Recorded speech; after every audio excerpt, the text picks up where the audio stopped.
Ever feel like you're doing everything right and still something feels off? I'm not shut down anymore, but I still feel like something's missing.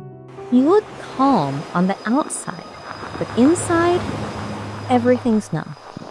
Here's the weird thing. The body can look calm, but still feel totally disconnected. And that's a big deal. In Kelly's story, you'll see how freeze shows up, why the thawing can feel strange at first, and how safety finally starts to land. If you've ever smiled through the day, but felt like you weren't really there, like everything was gray or out of reach, you're not alone. From the outside, Kelly looked like she had it together. Working, running errands, dinner with friends. But inside, it all felt muted, like she was here, but not really here. That's functional freeze. Life on autopilot while the body stays locked in survival. One afternoon, she told me about a walk with her husband. From the outside, it looked calm. But for Kelly, the silence wasn't peaceful. It felt heavy, like something pressing in. We walked for an hour without speaking. It wasn't comfortable silence. It felt awkward, unpleasant. My head felt dull, like I couldn't turn on. Sparks running through me, but nothing connected. Her system tipped into overwhelm, and freeze kicked in, shutting things down to protect her. Like pipes in winter, everything locks down. Flow stops until it feels secure enough to thaw. And here's the thing. That shutdown isn't weakness. It's her body trying to keep her safe. When the body goes into freeze, the instinct is often to fight it, to push harder, to snap yourself out. But force frozen pipes and they burst. It's the same with the nervous system. Forcing only adds to the overwhelm. What it needs is patience and safety.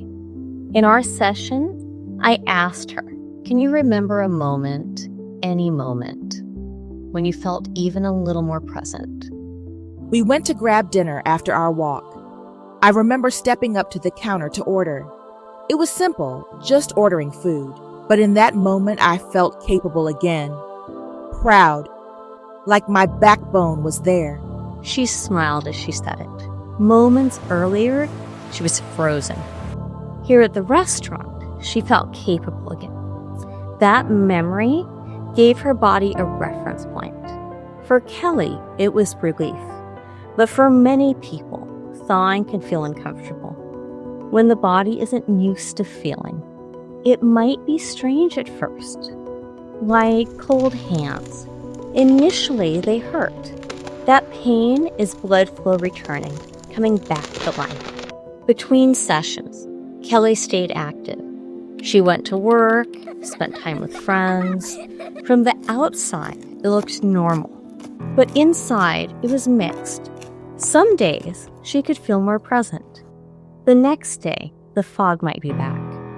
That's how healing often goes.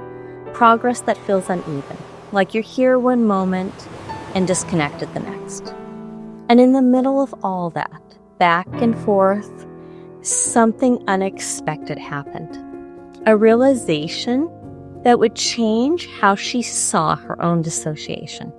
A few weeks later, dissociation was still front and center. That's very common. A long-standing pattern like this doesn't shift overnight. Dissociation takes time, safety, and patience. So I asked Kelly, what does it currently look like in your day-to-day? My dissociation is sometimes seen as neutrality. In groups, it feels like I can hold the discomfort for everyone else. She paused at that point, almost surprised by what she'd said. For Kelly, that was the moment it landed. Maybe her body was protecting her. Think of a circuit breaker. When the system overloads, it trips to keep the whole house safe. Dissociation works the same way, shutting down so the body can function. As a kid, Kelly had to be neutral, holding tension, keeping the peace. Dissociation made that possible. Back then, it was survival. Even now, it steps in when everything's still too big. I guess it's kind of like a superpower. That was the shift for her. Dissociation wasn't weakness.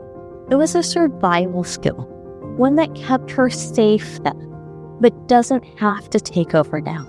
Not long after that, Kelly's new awareness was put to the test. Late one night, her stepfather called, out of the blue. He started shouting, telling me what I should and shouldn't do. I asked if we could talk later, when I had space for it, but he took that as if I didn't care. Kelly had stepped into an old role, the person who holds everyone's anger. And when the shouting came, her body wanted to check out.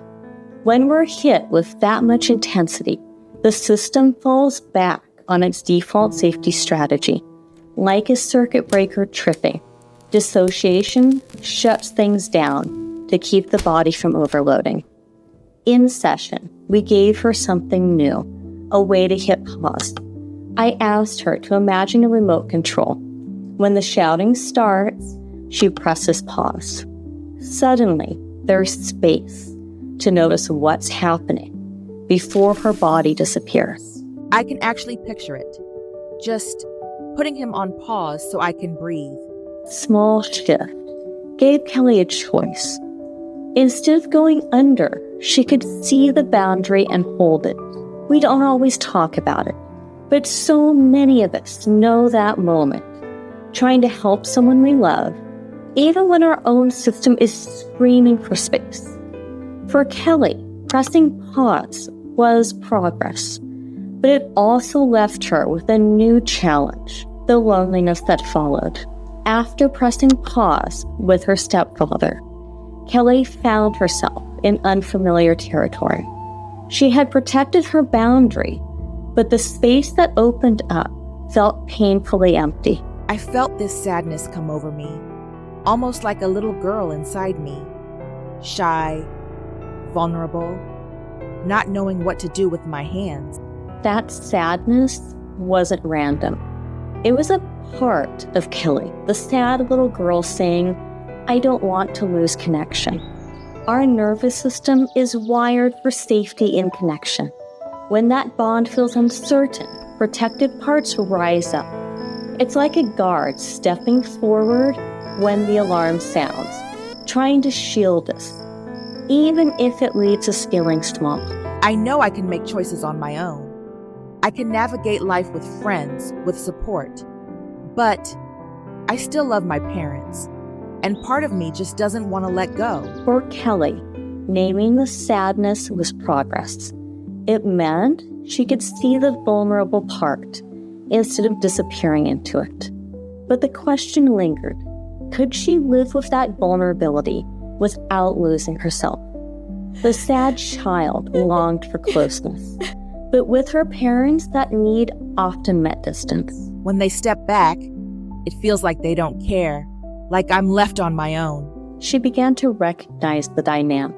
When stress built up, her parents pulled away. And the more they pulled back, the more her system reached for them. Think of two magnets. One pulls closer, the other pushes away. That push-pull isn't about love or worth. It's the result of one nervous system protecting by reaching out and the other by pulling away. I know it's their way of coping.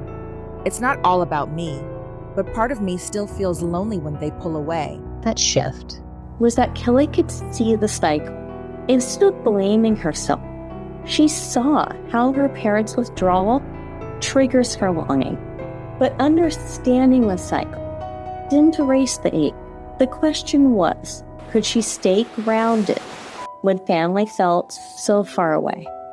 Kelly's story shows why thawing out of threes doesn't always feel safe.